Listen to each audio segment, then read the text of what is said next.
欢迎你继续回到新闻大白话，我是王尚志。中美关系有一点进展了。我们首先来看《金融时报》披露说，美国跟中国大陆终于恢复沟通，同意成立工作小组。那么现在根据了解，有可能这两个工作小组分别包括了亚太区跟海事的问题。那么具体的来看，现在是大陆外交部的北美大洋洲司的司长杨涛访问华府之后呢，现在有可能会成立这两个工作小组。那么另外，杨涛此行也帮王毅后续访美进行安排，总是开始有一点对话了啊，因为不得不对话，为什么呢？因为现在军事方面的对决或者开始还是有点紧张。怎么说呢？我们可以看到中美的部分最近航母首度的交手吗？那么这里是怎么回事呢？因为主要是因为央视首次披露了山东舰在西太平洋海训的期间的时候呢，遭遇外军环形侦察。所谓外军当然是来自美国方面，包括军机有5批10架，逐步增加到10批26架这么多。一般认为这就来自李米兹号的部分的航空机的部分呢，对他们这个进行侦察。事实上，在今年4月中旬的时候呢，当时山东舰跟李米兹他们一起在整个宫古岛的南部海域最近的距离一度曾经不足300公里，非常靠近，而且这里头歼15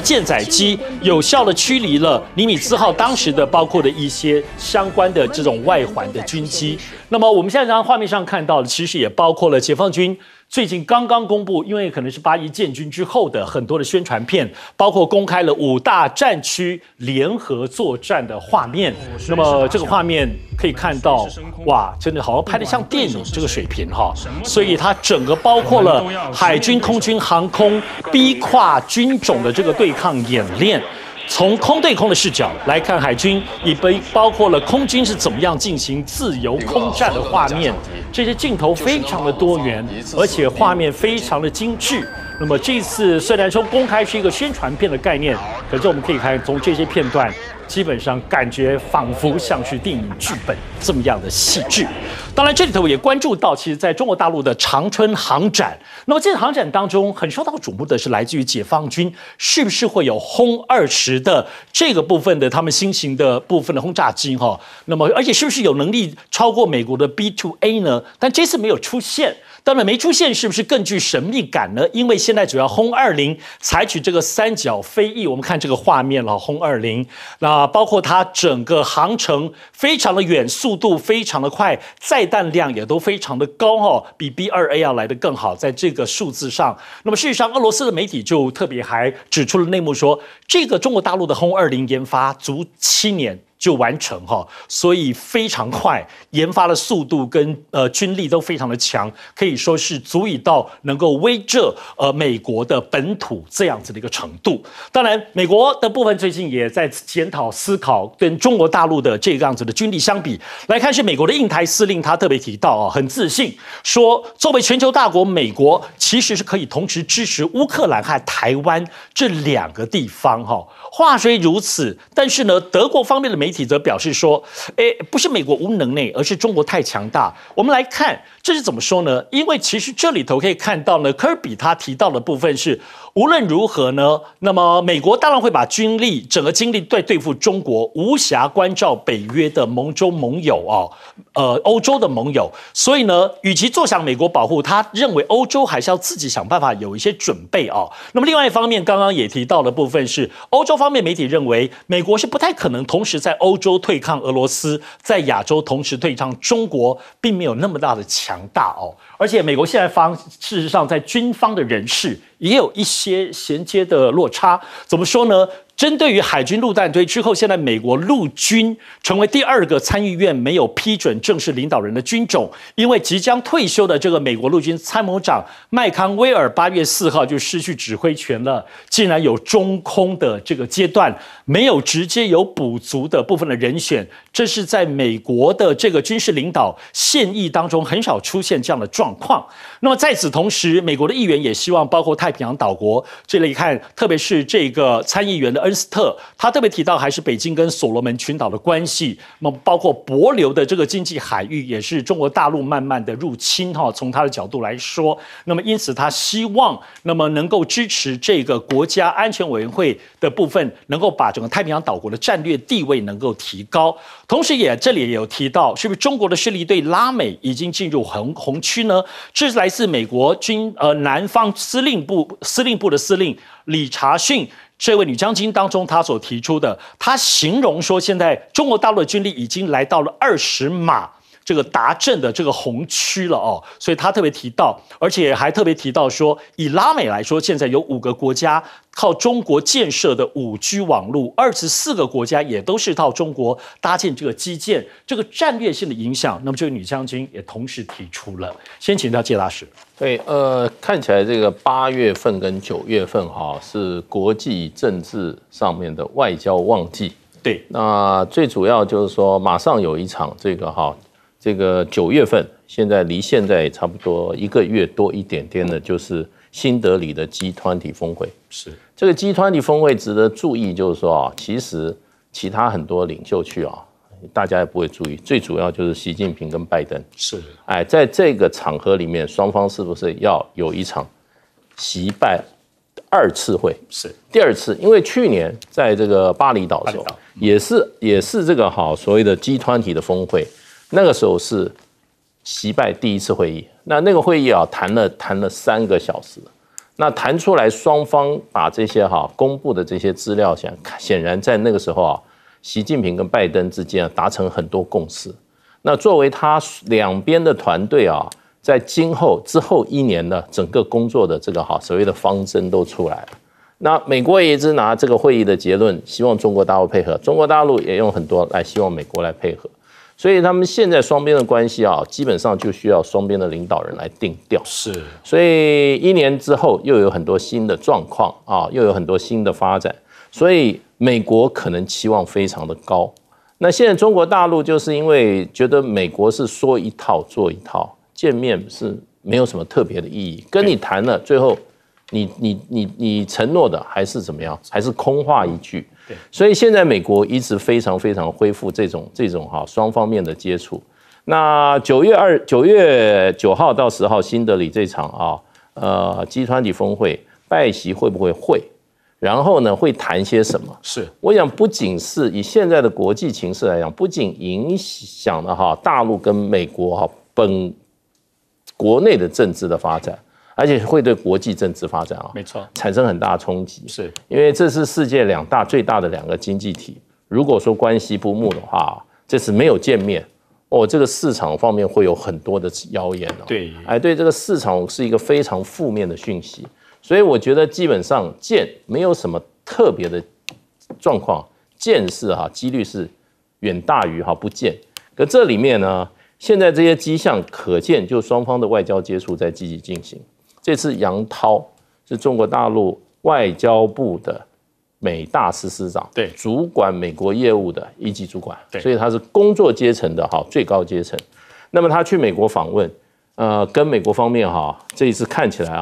本来我们看到他见的人都很关键，见了康达，美国他的这个美国国务院他的对口，还有美国国安会这个叫伯兰也是他的对口，是都进行了长时间的对谈。我觉得谈的最重要一件事，就是9月10号到9号到12号是这一场双方元首的会晤，是双方这个要谈些什么？这个整个的议程现在就要开始双方密切磋商。然后呢，中间还有一个很重要，就是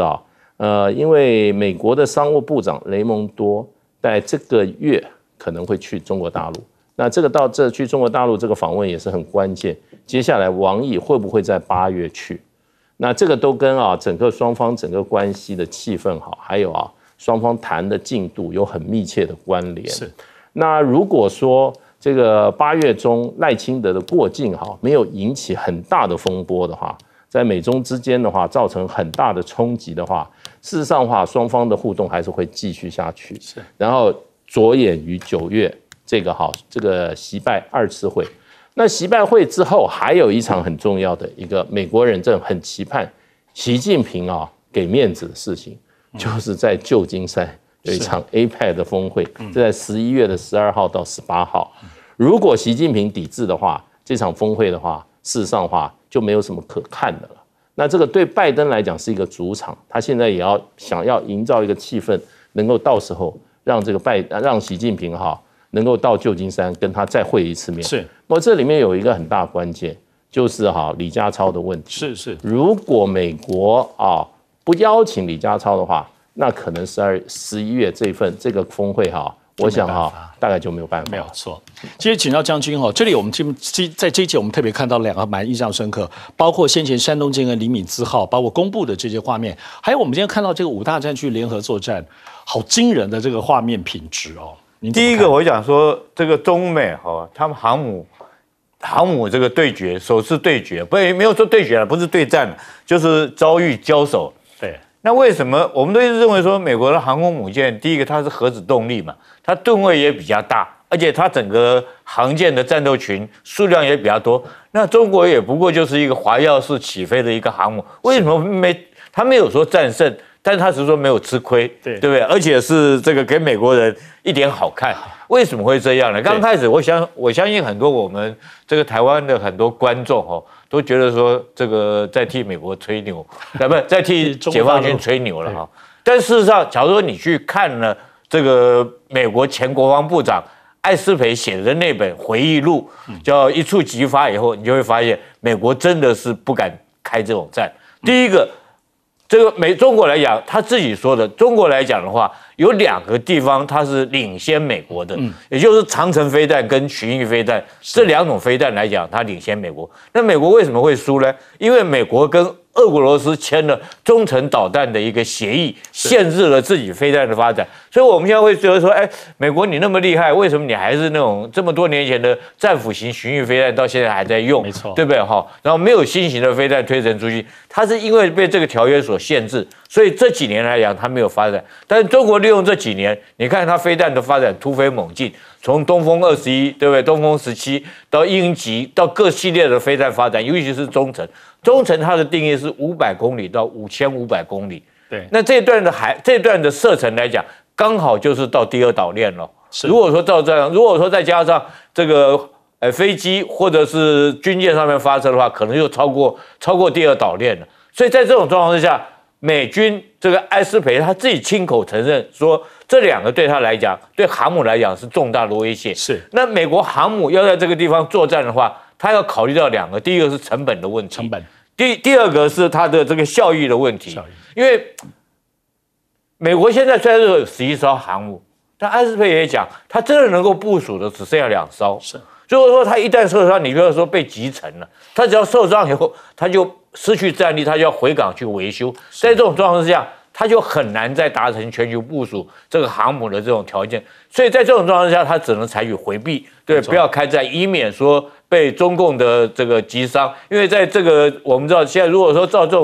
他这种说法的话，第1岛链跟第2岛链几乎来讲的话，美军自己称中共叫做不对称作战，就是他用这种飞弹去打你的航空母舰，他是不对称作战，对吧？他就可以得到很大的战果。所以我觉得我们看这句话你要去深思这里面的意义，其实是有可能的，是美军来讲是避战，我们不敢说他落下风了，但最起码他不敢战，避战是确实的。那之所以说5大军区联合军演，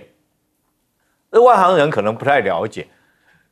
中共解放军跟我们台湾的军队的编制不一样，它是按照5大军区来，每一个军区有每个军区的编制、建制的部队，也有一些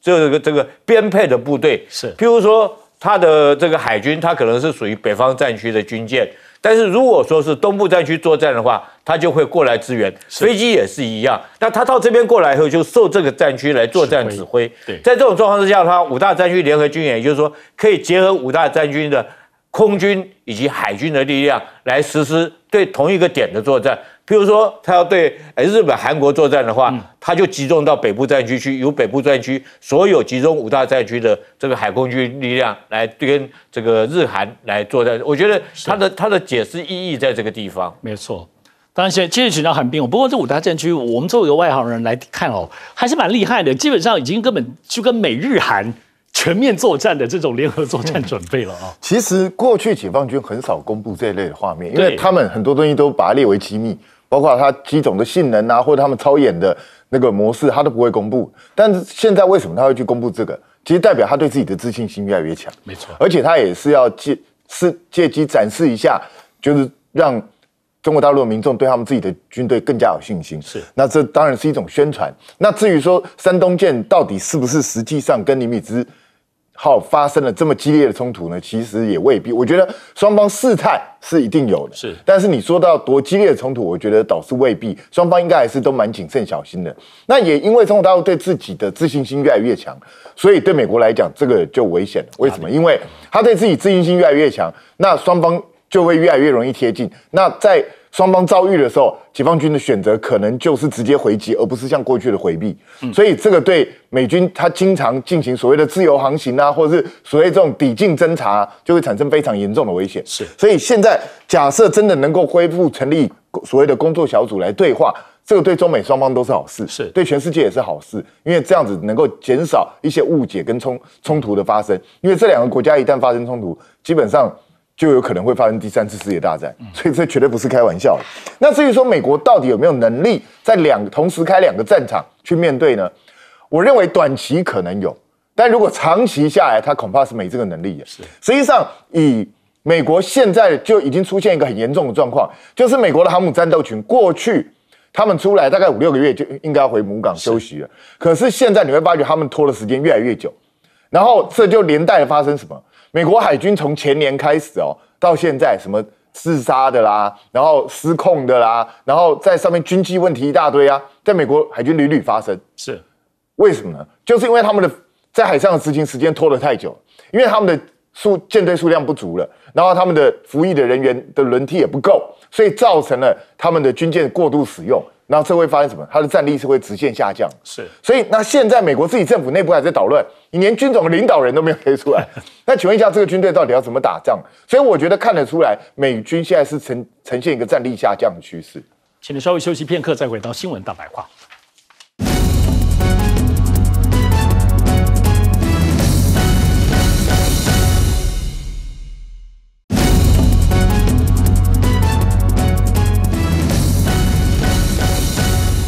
欢迎你继续回到新闻大白话，我是王尚志。中美两国在科技的技术竞争，从新能源一路包括在航太科技，包括在宇宙。来看一下，有一个最新的消息是 ，NASA 竟然成功的找回了航海家2号这个已经失联了46年之久非常重要的这一部的一个太空飞行器哦。那么它耗时非常长的时间在宇宙挖呀挖，大功率的散布信号，终于这个所谓叫星际呐喊找到了啊。那么终于成功的恢复联系，慢慢要把它拉回来了，按照恢复到原来的轨道。在此同时，中国的部分的嫦娥7号也在寻找月球上面的水哈，所以进行各式各样的部分的包括科技的侦测跟扫描，同时在分析整个在月球方面的状况哈。那么尤其是月球南极的部分，为此呢，对于未来中国大陆登月的火箭，我们看一下画面，最近其实也在进行的各式各样的它的发动机的测试。画面上看到的是纯粹针对于这个登月火箭的测试哈。因为登月不止发射到太空哦，还要落到这月球之上，所以呢，这个部分的测试现在是如火如荼的在进行当中。而且中国同时也发布了他们的飞行器侦测所拍摄到的火星彩色的画面，整个火星探测的火星全球，整个火星的全球影像，中国也都持续在捕捉。那么讲到太空的这个部分，那么不禁让人想到这个马斯克的 SpaceX。那么马斯克跟中国大陆关系不错，但是呢，究竟中国要不要用 SpaceX？ 现在看起来好像不是哦，因为全球的低轨卫星当中已经有我们看到，包括 SpaceX 这么多，加拿大、英国的都有5大卫星的制造商。但显然，中国要自己扶植中国自己的民营卫星公司，2030年达到整个低轨卫星的国网哈。那么讲到这个马斯克的部分的星链，明明现在已经盖得非常非常好，但台湾现在不用哦。原因是什么？因为马斯克对于的言论，其实跟中国大陆的关系好像挺不错的。现在看起来，蔡英文政府的部分不用星链哈，好像要自己要透过在英国来发射，绕了一个比较贵、比较远的路子，就是不要用星链哈。讲到这个部分，马斯克部分来看一下，现在他的特斯拉最近的部分的统计，在电动车方面发现了7月份刚结束的7月份的销售量，特斯拉在中国只有6.4万辆哦，狂掉了31%，比较比亚迪的部分来到26万辆，比亚迪持续成长哦，所以这里头其实包括了电池啊，包括特斯拉本身的魅力。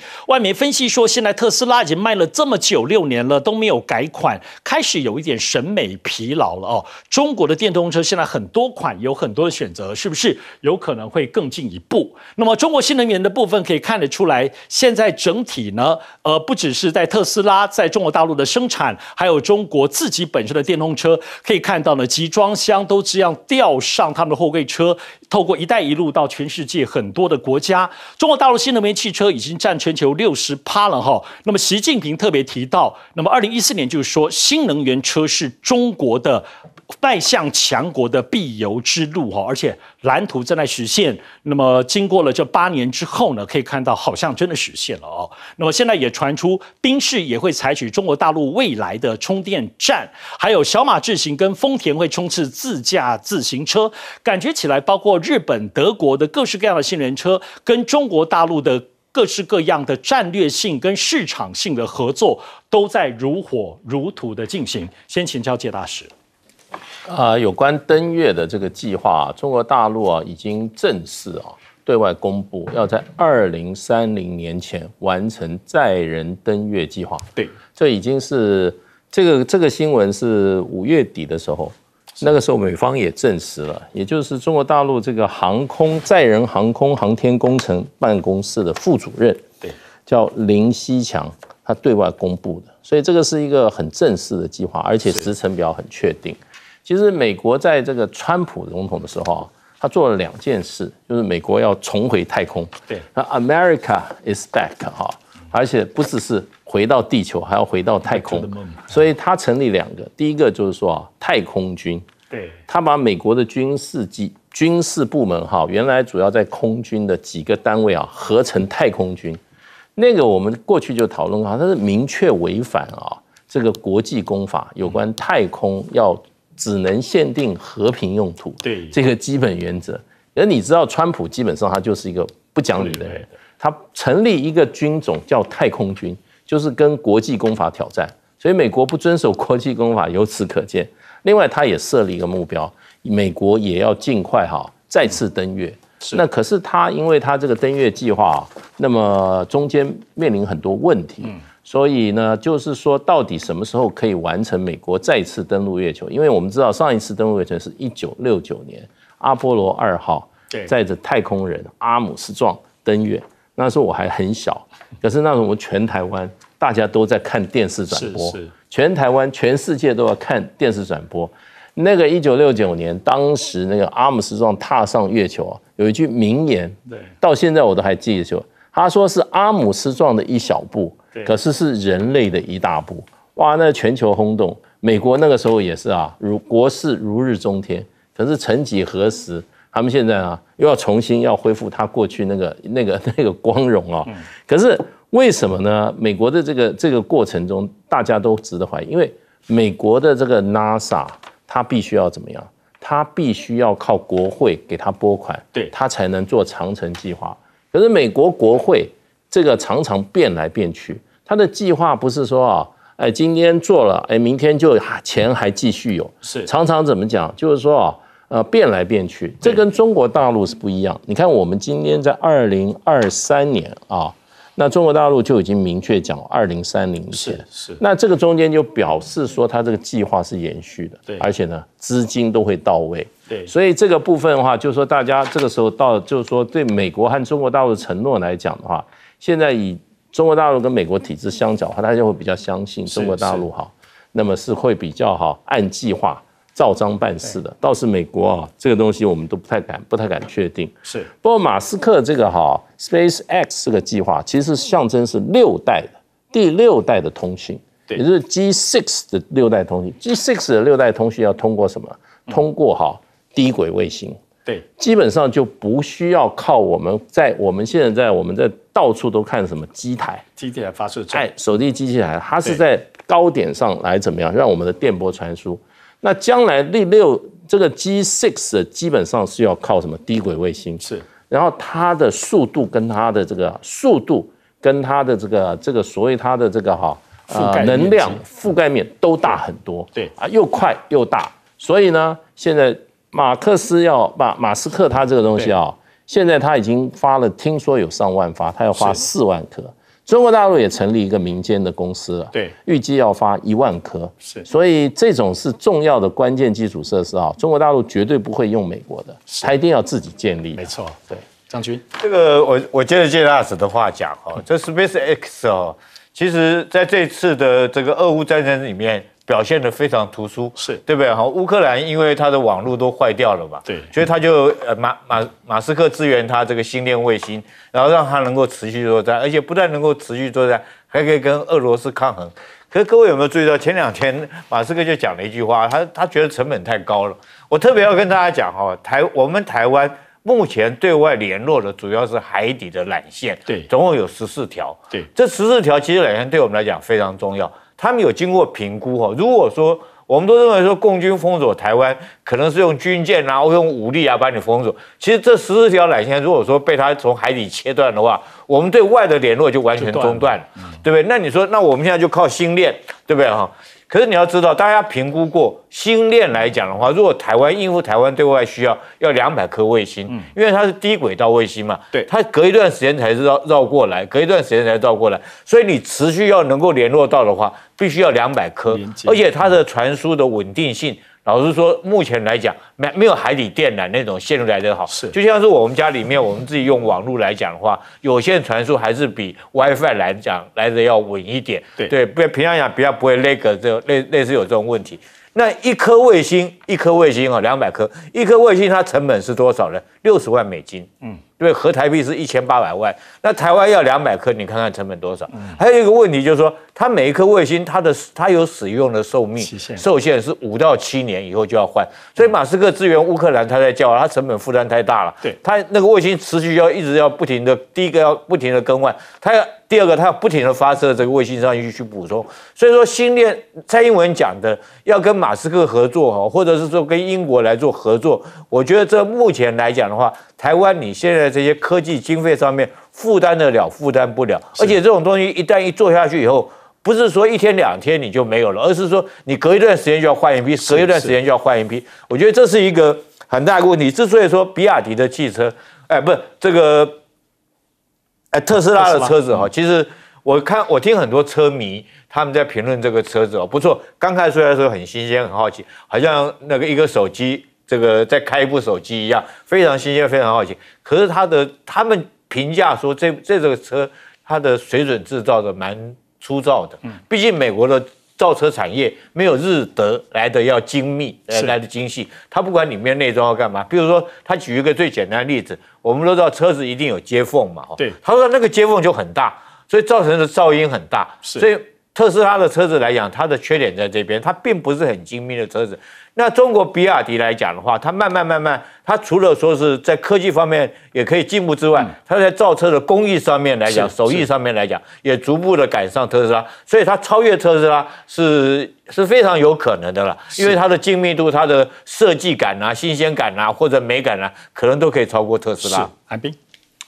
我觉得这个未来星际一定是人类争夺的一个舞台了，所以其实美国当时国力能够一下子迅速扩张，其实也跟他们当时愿意把大笔预算投入到星际开发里头，包括登月任务包括其他火星探测任务其实一方面它压过了当时的前苏联，另外一方面也让自己的科技快速提升，所以这是非常厉害。可是问题来了，问题是现在的美国还能够像过去这样投资吗？这恐怕是一个大问题，因为美国自己内部面临非常多的危机，那它需要大笔的预算，然后美国现在的国防预算已经破了史上新高了，已经到8000多亿美金去了。那美国还有多少能耐投资在太空的这些技术的开发？所以这个对美国来讲都是一个隐忧。那当然，目前世界上第一把交椅的还是美国，美国的太空技术确实是很厉害，不过中国正在急起直追当中。那可是我们讲的一副好像脸上贴金一样，因为我觉得这个《每日电讯报》说是我们台湾担心马斯克，所以才不愿意跟他合作，其实不是啊。是马斯克要求说，你台湾要跟我合作可以，我要有公司100%的掌控权。对，我们不敢，然后我们真的没办法让他这样做，因为这样子我们就变成了一个傻瓜投资者。是，然后所有的事情由马斯克来主导。马斯克其实他这个人随时随地他想到什么就做什么了，他会做什么状况也不知道。据说他现在打算要跟乌克兰收钱，那我不知道乌克兰有没有钱给他，所以这个是个很麻烦的事情。到底打到什么时候才要停？那么现在在沙烏地阿拉伯这里举办了一场40个国家共同与会的重要的俄乌调停，希望能够做出来这样子会议哦。其中呢，42国的国家代表普遍都同意一件事情，以国际法的中心原则，未来俄乌如果和谈这个核心，应该要包括中国在内的与会国家，而且愿意在未来的几周之内再度举行同样形式的会谈，来尊重乌克兰可以保持领土的主权完整哦，所以这个两个国家怎么谈，可不可以谈？这些国家一起当乌克兰的后盾吗？因为这一次的这个和谈会议里头，促进的会议里头没有俄罗斯代表，只有乌克兰嘛，但中国却也第一次参加了。媒体的报道里面怎么形容 ？Political 就这样形容，沙烏地阿拉伯是从建民到和平缔造者，沙烏地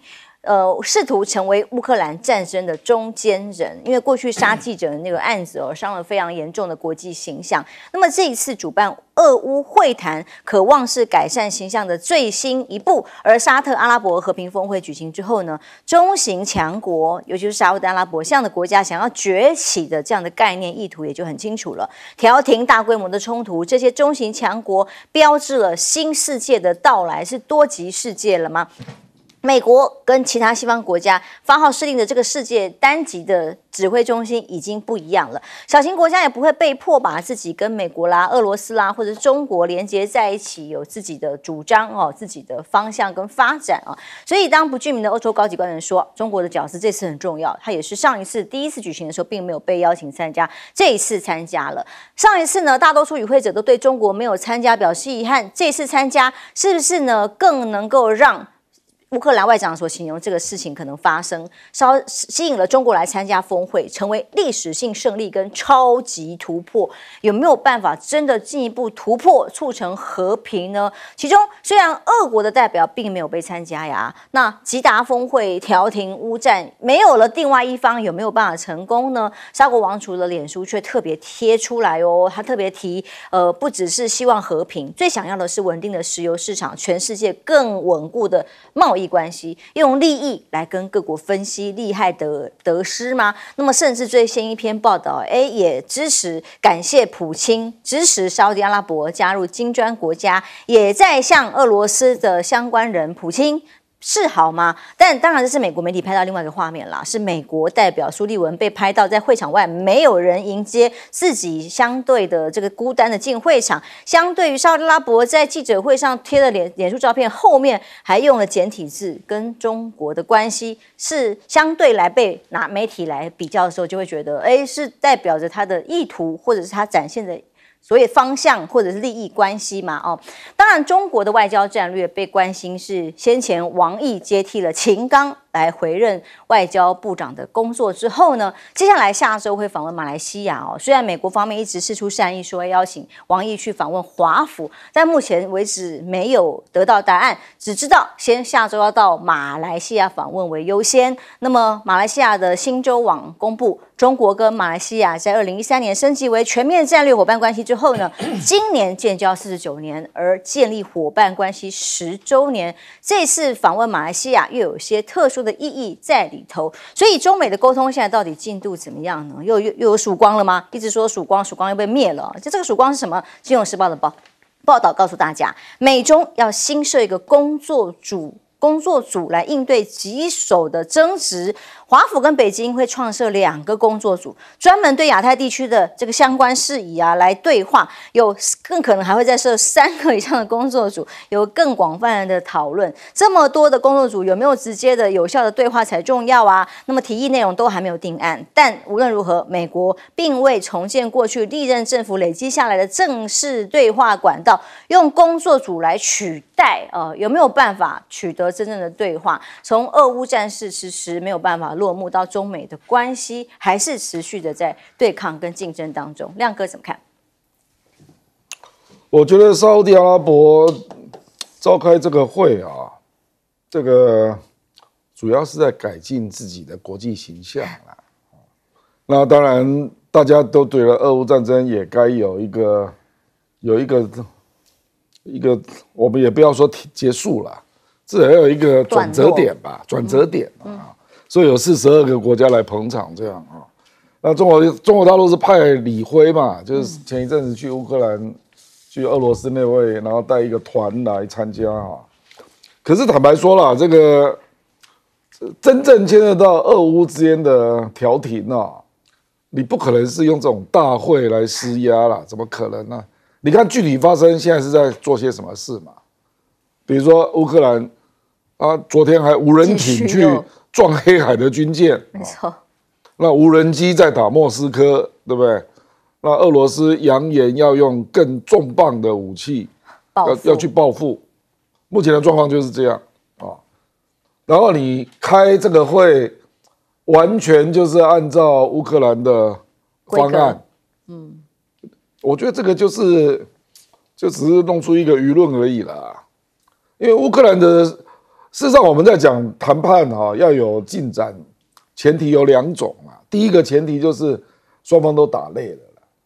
就觉得差不多了，我们该谈了啊。这个我现在看不出来啊。那第2个就是至少双方各提个方案，有点交集吧。目前都完全没有交集啊。你俄罗斯那个顿巴斯沿着乌克兰边境的1000多公里，他已经做好了防御工事了，而且做得很彻底哦，都布满了地雷阵啊，干嘛的？那摆明了他不要走嘛。至少顿巴斯那2个邦。他们有要走了，他不会撤退了啊，所以可谈的克里米亚也不可能跟你谈，顿巴斯2个邦也不跟你谈，那就赫尔松、扎波罗热可以谈，这个乌克兰一定不会接受的嘛，对不对？所以我坦白讲，这个大概就是又是回到了开会不足以解决真正的矛盾啦。我说实在了，这要有够分量的国家愿意进去折冲，然后折冲出一个双方可以讨论的方案，那你才会看到曙光啦。所以真正的有分量的国家就是中国跟美国嘛。美国可以影响乌克兰嘛，那中国多少可以对俄罗斯说得上话嘛，就是这样啊。可是目前显然不是这样的局面啦，所以我没有那么乐观啦啊。那《金融时报》在讲什么？又新设工作组啊，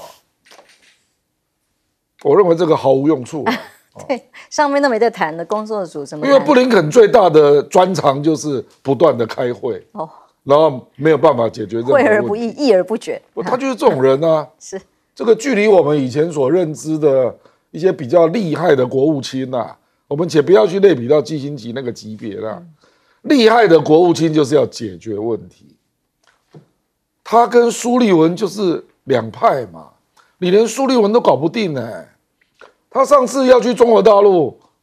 事实上就是去之前才临时决定对李尚福的制裁不要取消啊，结果他最希望能够谈的就是军方的沟通管道要能够恢复，根本没有办法谈啊。最基本的记不记得？而且布林肯去中国的时候，你记不记得苏利文还特别跑去日本？一个扮白脸，一个扮黑脸，那这样怎么搞啊？我觉得目前美国充满了黑白脸的动作了。所以传达出来的讯息是混乱的，在这种情况之下，你就很难往前走了。委员怎么看呢？当然，在中美联在这样的和平会谈里头，都必须要较劲，更不用讲说，双方在外交上面，王毅到底会不会去到美国去访问？刚才郑亮兄分析的非常好，就是俄乌战争啊，双方面即使体力累了，心还没累，所以继续还在作战当中。普京也喊啊，说是对方不谈啊。可是就是说，欧洲累了，最后欧洲累了，所以欧洲就是找了丹麦来办一个峰会，希望塑造一个世界级的一个舆论。可是有做，但是还没有很成功，因为大家说中国没有来参加嘛。那你把这个最大的和平大使没有找来，你能干什么嘞？所以欧洲想一想，那我来煽动一下贱民沙特阿拉伯。这个形容词，因为他这个人讲对了。这个沙特阿拉伯愿意出钱去提高自己的国际声望，愿意出钱因为最重要他的角色跟丹麦更好一点，因为他没有得罪俄罗斯，也没有得罪乌克兰，他两边通通好，所以这角色很好。那沙特阿拉伯出面，中国怎么可能不去呢？中国无论如何流水席也要去做一下所以中国一定会去啊。所以这一次的峰会会比上一次声浪更大，也没有错。大家说要在国际法的中心原则来讨论俄乌战争问题。可是问题，国际法3个原则互相矛盾，在这个案子里面刚好卡到。第一个，主权领土完整，所以乌克兰说我要把所有的旧有领土要回来。可第二个还有个很重要的就是安全原则。你乌克兰加入北约，那你安不安全？当然对俄罗斯是个很大的威胁嘛。所以你这个状况怎么办？所以乌克兰加入北约这个可能会被列为讨论的。第3个更麻烦一点，你乌克兰有没有对少数派进行迫害？就是乌东跟乌南的一些讲俄罗斯语的老百姓有没有进行迫害？你要怎么处理？可能不是那么简单，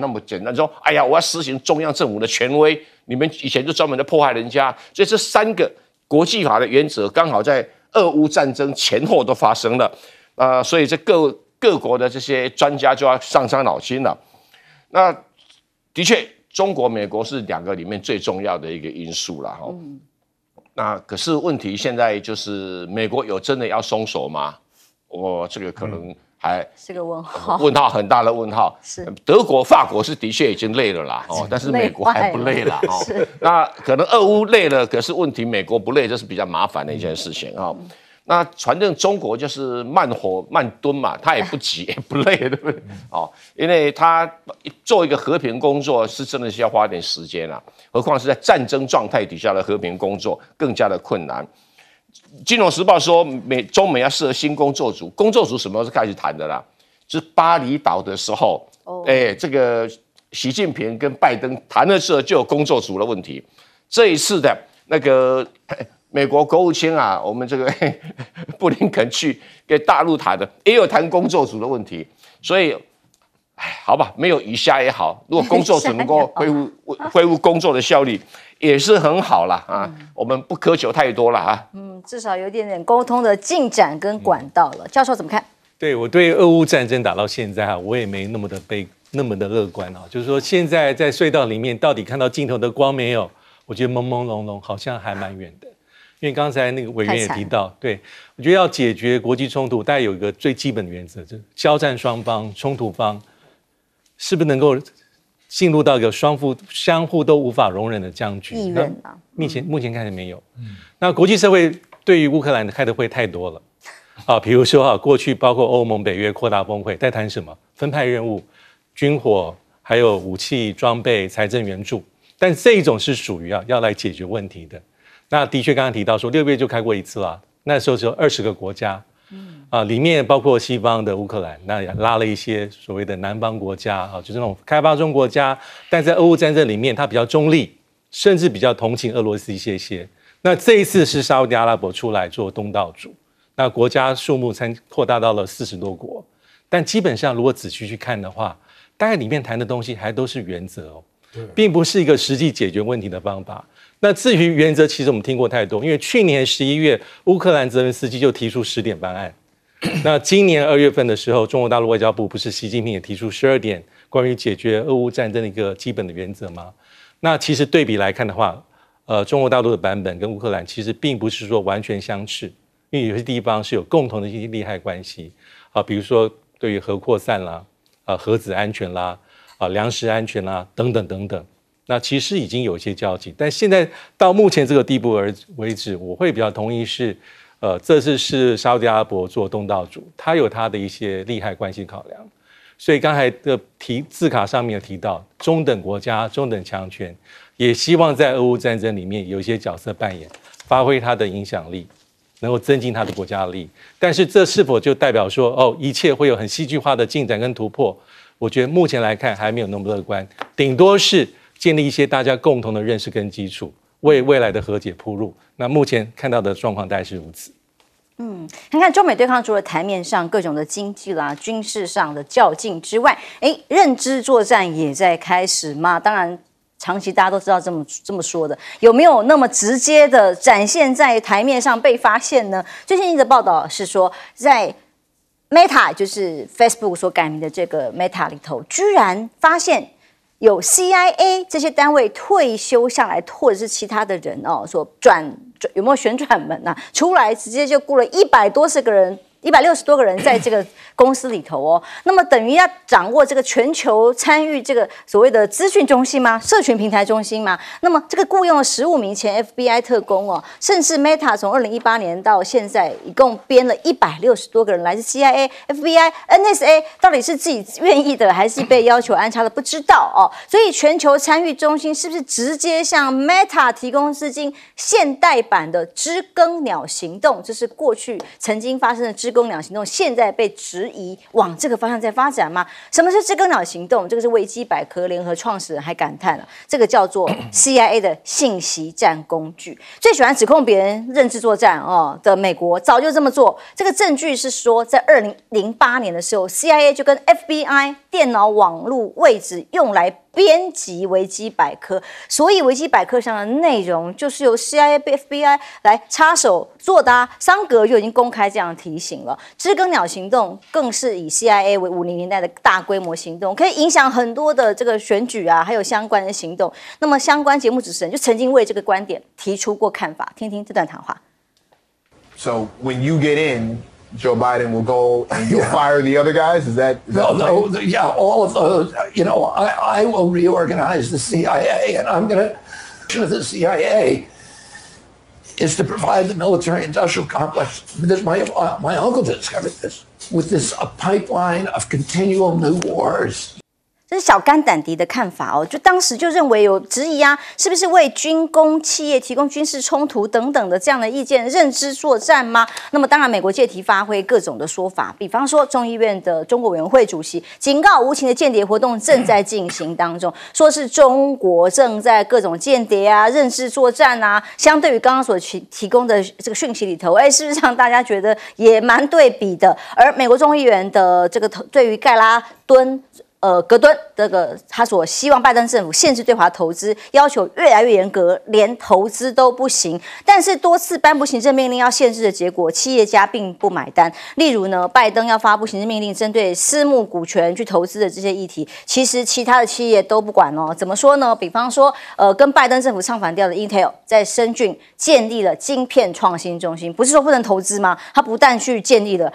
不但继续投资了，还盖创新中心。Intel 公布。跟6家中国的本土科技企业合作，建立多个联合实验室，聚焦低碳等等这些议题。所以相关的高科技产业还是要合作，或者是辉达好了，他挖角了小鹏的总裁吴欣宙到美国去，要强化自驾系统这已经是半公开的秘密。黄仁勋说，吴欣宙呢应该会担任高级副总裁。这个 NVIDIA 是很重要，全球都重要的晶片的来源跟中心现在还可以掌管自驾的软硬板块，包括了晶片。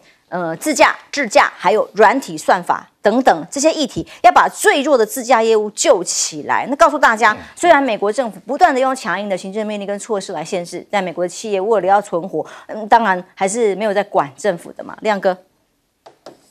没有，他们还是要管政府，他们不能不服从不然会被处罚。有限制的啦。没有，事实上，比如说高通是透过个案豁免，所以在去年都用个案豁免，然后豁免掉将近90%，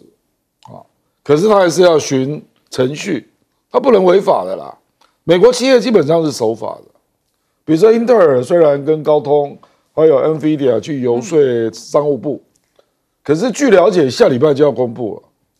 就是那个对中国的进一步制裁那现在他讲的很模糊了，就是说不会溯及既往也不是立即实施，可能从明年1月1号开始实施。我现在赶快做，就来得及。就是不溯及既往嘛，所以你现在布局我就不管了啊。那还有第3个就是具体的范围，基本上是第一个一定要列管，列管就是说你投资的中国哪些企业，你都要报资料，那这个是一定要做的。那至于禁止项目，目前传出来是说不会很多那主要就是人工智能啊、量子计算啊，大概一些他没有明说啦，不过他说禁止范围是有限的啦那这个就看他们怎么去跟商务部去讲了那因为即使被禁止，事后搞不好也会有个案豁免美国就是这么有弹性的行政权真的非常。可是总之就是说，他要知道你那个资金去的到底是去了哪些公司了美国商务部要做统筹啦，要了解这个中国各领域发展的状况。那也许我会允许私募基金啊、各种投资公司去投资啦可是我要知道具体投资了哪些公司事实上，投资中国的公司，英特尔是最早去的，而且有非常多家他早就投资了。这个事实上是有利于美国的高科技公司了解中国现在的状况因为中国有很多公司还没有上市嘛。这个就好比中国大陆也来投资矽谷一样嘛。我讲的是 VC 啦就是他要了解美国高科技在进展的状况嘛。有一些公司也还没有上市可是这一块已经被川普打断了，现在那个中国的资金已经不能够投资美国的矽谷的公司了，这已经被切掉了那也因为这样导致美国的矽谷大概少掉了30%的资金了你在裁员呢可是这个是美国自己阻止的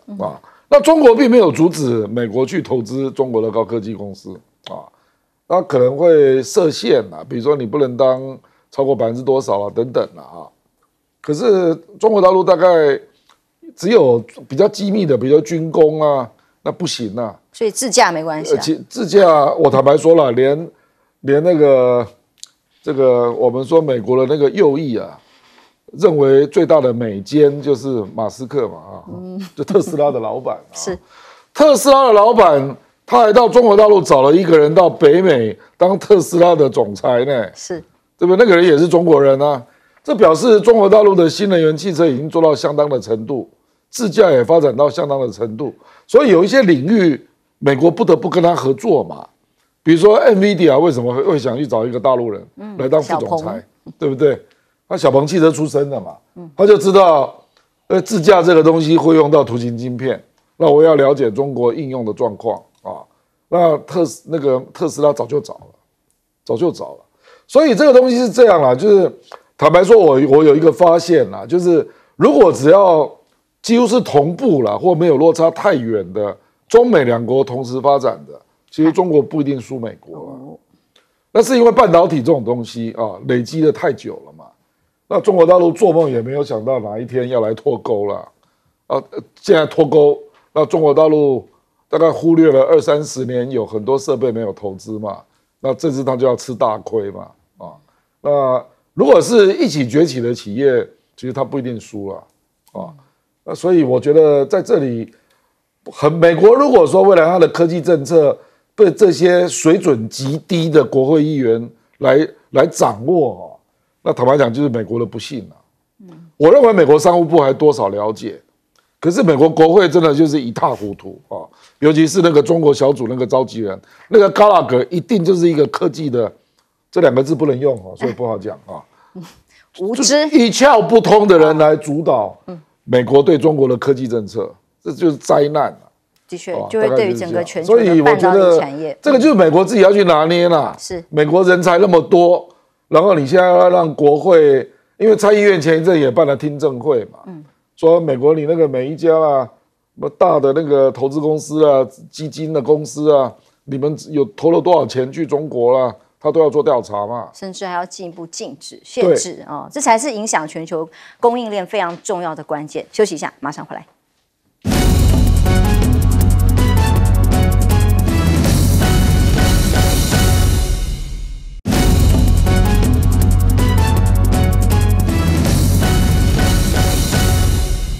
讲起认知作战，那么现在很多的媒体在讲啊，哎呀 ，CIA 是不是也潜入到 Meta、FB 的这个公司里头去？有这么多退职的人员，160个进到系统里，委员怎么看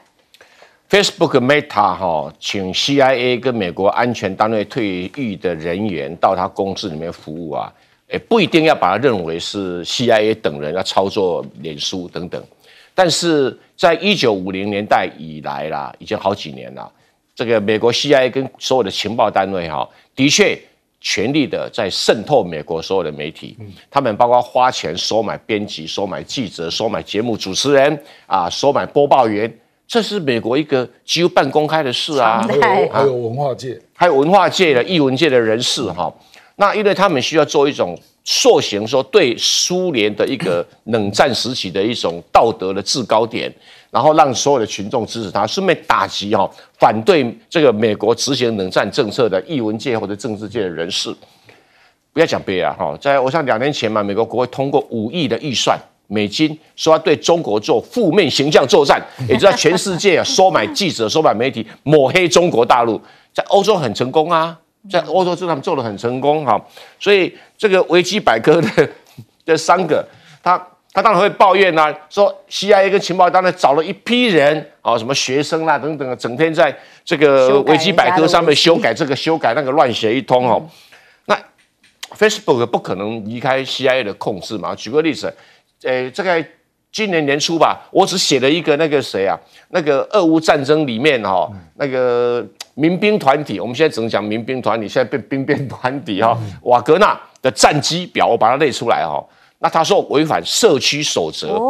要删文，而且他主动帮他删文啊，还有限流啊。我想说，奇怪，瓦格纳的战绩不能讲，是不是？所以觉得瓦格纳战绩会影响民心士气啊。可是我的用意很好啊，我请瓦格纳到台湾来训练我们军队啊，因为有战绩有。我说是因为不能讲战争啊，那个战争俄乌每天都在打呀。不是瓦格纳的战绩表，他打赢的是什么项目所以连这样都不能讲。那表示说 CIA 或者Facebook 请的 CIA 的人实在没有那么专业啦。不过不用去管他那我同意这个亮哥讲美国的有几个国会议员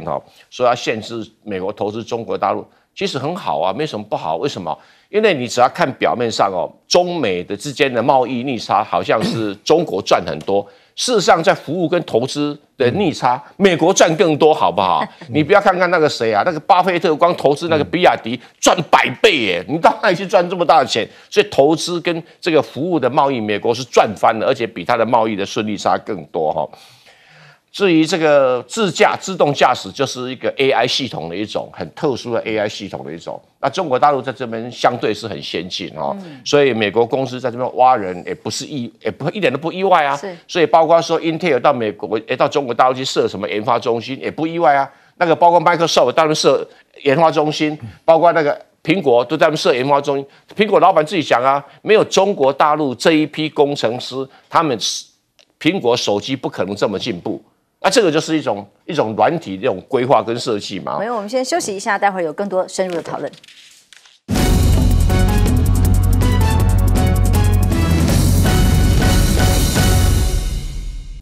美中在经济上的对抗呢，一波又一波的限制措施，现在又有新的公布规定呢，即将美国要对中国的投资加大力道。教授怎么看？对，我觉得后面还是有很大的一个背景。第一个背景刚才有提到说，我觉得是国内的氛围。那尤其是国会、参众两院抗中，然后而且是不分党派。那这个氛围其实在2018年到现在是慢慢在增强当中，但是真正拿捏政策方向和执行的还是在拜登政府行政部门的手上，所以他要取得一个平衡，这是第一个。那第二个，我觉得因为现在美中会有些互相的制裁，但是互相制裁我们都知道是七伤拳。但到目前看起来，其实我觉得美国还可能是稍占上风，因为中国大陆还是有一些反制措施跟作为，不管是关键原料等等等等，但是它不至于手无寸铁，它也不至于完全被动，但是美国可能还是目前看起来比较有优势。那第三点，我觉得我们也看得很清楚，现在目前拜登政府的做法是，他也不单打独斗，因为制裁要靠着美国的盟友跟伙伴，所以他软硬兼施从欧洲国家、荷兰、日本、韩国。有些地方很多国家也受到它很大的压力，那去施压，那最后其实就很符合目前拜登政府所说的，因为它对中政策的这个3个关键就是强本、结盟、竞争，然后在长期的竞争当中取得美国的优势。所以目前看起来，讨论很久的要不要对中国大陆的这个科技进行一些投资上限制，讨论好多个月，我觉得有可能会成真。但是目前就是长期看起来，美中在科技上的竞争，就是目前美中长期战略竞争最重要的关键，鹿死这一手。因为也不知道限制会到多严格，而且可能不会很快就知道答案，还要经过一段时间的整理。好，谢谢。